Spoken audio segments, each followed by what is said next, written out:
یک مهاجر تاجیک را در سنت پترزبورگ برای گویی جانبداری یا درست شماریدن حمله مرگبار در کراکوس سیتی هال مسکو بازداشت کردند. قدرت قربانوف 28 ساله با قرار دادگاه اکتبرسکی تا 26 ینوری سال آینده به حبس گرفته شده است. بنا به اطلاع دفتر مطبوعات دادگاه‌های شهر سنت پترزبورگ، قربانوف ماه مارس سال 2024 در مسنجر خود به جانبداری از حملگران کراکوس چند شرح نوشته است. این عمل او سفیدکنی تروریسم ارزیابی شده است.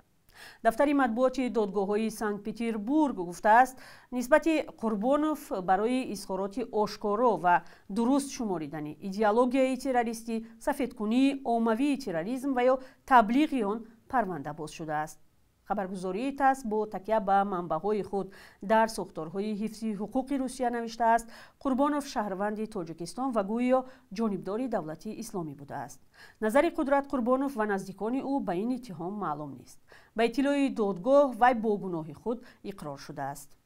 ماه مارس سال گذشته یک شهروند دیگری تاجیکستان هم در سنت پترزبورگ برای نشر نوار حمله کراکوس در تلگرام و جانبداری از آن دستگیر شده بود. از او بهادر ظهوروف نام بردند که 26 سال داشته است.